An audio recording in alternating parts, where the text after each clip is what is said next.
Okay, this is chapter 13, part 2. I've had a little bit of trouble with my video capture software, so I'm using alternative software here. So um, if it looks a little bit funny, there's a reason why. We'll see if this works. I'm going to keep this um, segment a little on the short side because it's going to serve as a test. I'm going to see if this is going to work or not. Anyway, so to continue where we left off last time, let's take a look at the history of corrections in the United States. In the colonial era, there were really no prisons, and jails were used to hold inmates awaiting trial or punishment, or to hold people who could not pay their bills. So you had debtors' prisons, which is something that we really don't have now. You typically don't go to jail for not paying your bills, but they had that back then. But in many poor countries and in much of history, you didn't see too many jails or prisons because that's sort of an expensive way to punish inmates. And in the old days, they were more likely to use, physical punishments because, for one thing, physical punishments, torturing prisoners, that sort of thing, or executing them, those are inexpensive. They're not expensive ways of dealing with convicts. So they weren't, so prisons, jails were kind of expensive, so they weren't used so much.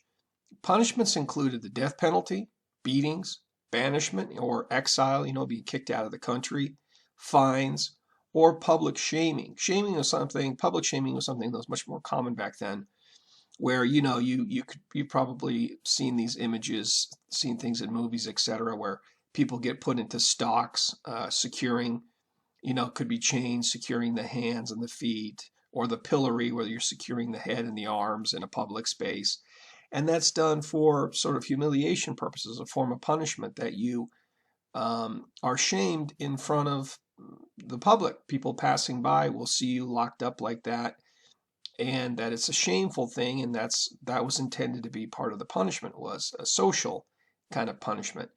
I've mentioned it before, but let me stress here again, one of the changes, one of the trends in modern corrections has been to make punishment more private, where it's more hidden.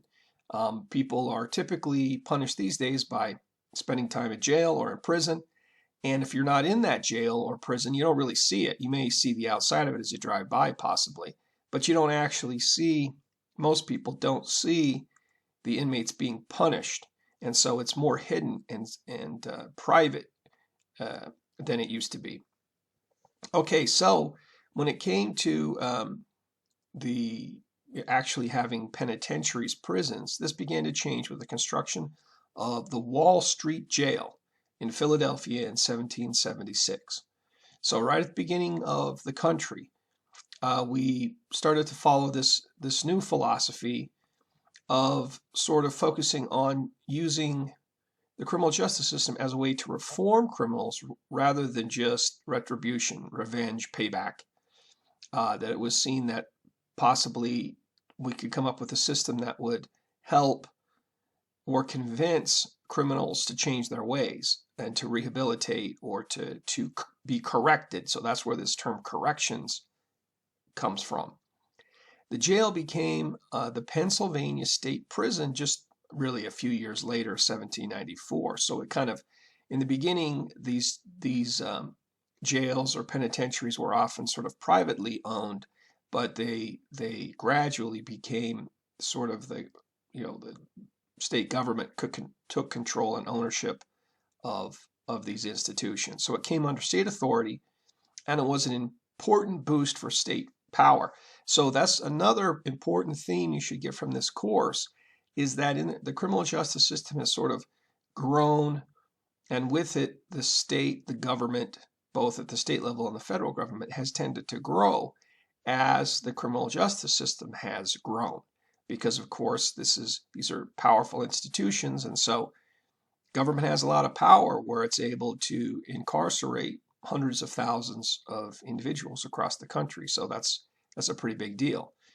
3 prison systems developed in the 19th century or the 1800s. You had number one, the solitary system, based on Eastern State Penitentiary in Pennsylvania. So again, Pennsylvania was sort of a leader in this area. And also the congregate system based on the Auburn State Prison in New York. And also prison farms, number 3, which were quite common in the South. So we'll get into the details of those. But as I said before, I'm going to cut this one a little bit short to see if this software is going to work, and then we'll continue on from there.